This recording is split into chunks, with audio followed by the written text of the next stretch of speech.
Picture this. It's 2020.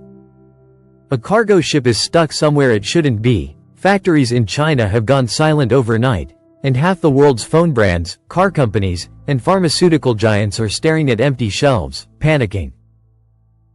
And in that panic, one country starts getting a very different kind of phone call. Not, "Can we sell to you?" but, "Can you save us?" That country is India. And what happened over the next 6 years is honestly wild, because nobody planned it, nobody announced it, there was no big ceremony. India didn't storm onto the world stage. It just quietly became the place everyone needed, right when they needed it most. By 2026, the iPhone in your pocket might have been born in Tamil Nadu. The missile defending a country you've never thought about twice might be Indian-made. The app powering payments in Paris might be running on Indian code.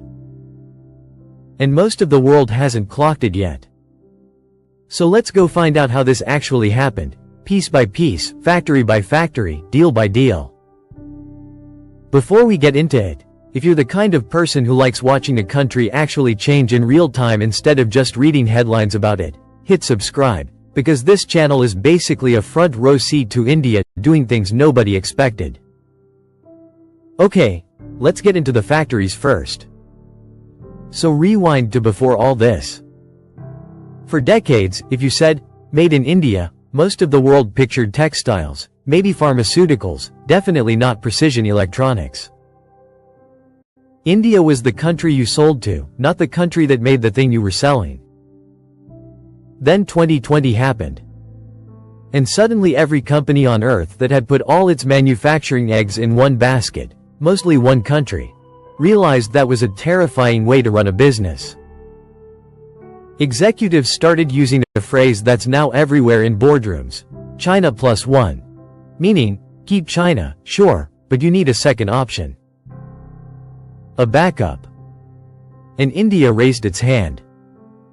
Here's the thing that makes this genuinely interesting, it wasn't luck. The Indian government had already been pushing something called the Production-Linked Incentive Scheme, basically cash incentives for companies that manufacture inside India. It looked like a slow-burn policy nobody outside India cared about. Then global supply chains cracked open, and that quiet policy became the exact door companies like Apple needed to walk through. Fast forward, Foxconn, Apple's biggest manufacturing partner, starts scaling up assembly plants outside Chennai and Bengaluru. Not a token gesture. Real production lines. By the mid-2020s, a meaningful share of the world's iPhones are coming off Indian assembly lines, something that would have sounded like a joke in 2019. But phones were just the opening act.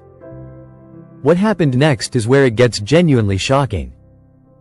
Let's actually walk through what this transformation looks and feels like on the ground, because numbers on a slide don't capture it. Picture an industrial corridor outside Chennai. A few years ago this was mostly farmland and small workshops. Now you've got glass-fronted assembly plants humming 24 hours a day, workers in cleanroom suits moving in choreographed lines, the air smelling faintly of solder and machine coolant. Buses ferry thousands of workers in shifts, and at 6 a.m. the streets outside these plants look like a small city waking up. Chai stalls doing brisk business, the sizzle of dosa batter hitting hot tawas for breakfast before the morning shift. This is the new India, not the one from old postcards, but one that's humming with a different kind of energy. Now go north, to where India is building something even more surprising, semiconductor fabrication. Chips. The tiny components inside literally everything electronic, from your car to your washing machine, and for decades, India imported every single one. Not anymore. Companies like Micron and Tata have been putting real money into building fab and assembly testing plants on Indian soil. If you'd told an engineer in 2015 that India would be making its own chips by the mid-2020s, they'd have laughed you out of the room. And here's where it gets personal for a lot of Indians watching this, wherever in the world you are. This isn't outsourced labor anymore, wah. This is India owning the technology stack, not just assembling someone else's design. Then there's defense, and this one genuinely surprised even people who follow this stuff closely.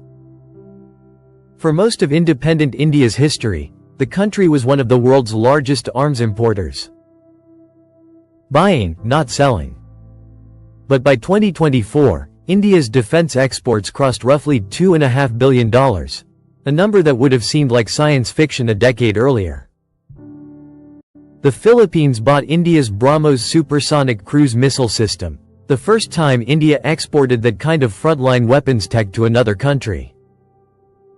That single deal made defense analysts around the world sit up. And if you want something that touches regular people's lives more directly, walk into almost any shop in Dubai, Singapore, or increasingly parts of Europe, and you'll find UPI, India's homegrown instant payment system, either already live or being piloted. A system built to help a fruit seller in Indore get paid instantly is now being looked at as infrastructure for other countries to adopt. For the diaspora watching this, imagine going home and realizing the app your cousin uses to pay for chai is now something Paris is studying. But here's the part that reframes everything you just watched. Here's the twist most people miss when they tell this story. All of this, the phones, the chips, the missiles, the payment systems, happened while India was doing something that, on paper, should have made half the world furious with it. India kept buying discounted oil from Russia, aggressively, even as Western nations sanctioned Russian energy and pushed allies to cut ties. India quietly became one of the largest buyers of Russian crude, refining it, and in some cases even re-exporting refined products. At the exact same time, India was deepening defense cooperation with the United States, doing joint military exercises, and signing technology-sharing agreements that would have been unthinkable between these two countries a generation ago. Normally, that's the kind of contradiction that gets a country punished. Pick a side, or everyone stops trusting you. But that's not what happened to India. And here's why. Because by this point, India wasn't just another player asking to be part of someone else's supply chain. It had become load-bearing. Remove India from the chip supply, the phone assembly, the vaccine manufacturing, because let's not forget, India also produces a massive share of the world's vaccines, and multiple global systems wobble at once. So instead of being forced to pick a side, India got to do something almost no country its size gets to do. Play both sides, openly, and get away with it. Because the world needed India more than India needed to choose. That's the real transformation. It's not that India got richer, or built more roads, though it did both. It's that India crossed an invisible threshold. From a country we deal with, to a country we cannot function without. And once you cross that line, the rules of the game change in your favor. Think about that for a second. A country that spent decades being told what the rules were, started quietly writing some of its own. Here's why this story actually matters, beyond the facts and the deals and the numbers. If you're Indian and living outside India, you know that feeling of explaining your country to people for years. Explaining the potential, the someday. That someday isn't a promise anymore. It's showing up in iPhone factories and missile deals and chip fabs, in real time, while you're watching it happen from wherever you are in the world. If you're Indian and living in India, you've watched this shift from inside it. The new expressway that wasn't there 5 years ago. The Vande Bharat train that made a journey that used to take a full day feel almost effortless. The cousin who used to talk about moving abroad for real opportunities, who's now getting recruited by a chip company, setting up shop an hour from home. Meme. And if you're watching this from outside India entirely, as a traveler or just someone curious about the world, this is maybe the most important thing to understand. This isn't a story about India catching up to everyone else. It's a story about the rest of the world quietly recalibrating around India. That changes how you should be watching this country going forward. Not as an emerging market, but as somewhere that's already arrived and is still just getting started. 6 years. That's all it took to go from market to sell to backup plan the whole world quietly depends on. and most people are only just starting to notice. So here's my question for you, and I actually want to know, drop it in the comments. If India keeps growing like this, what do you think the next big shock is going to be? Space? AI? Something nobody's even talking about yet? I read every single comment on these videos, so don't hold back.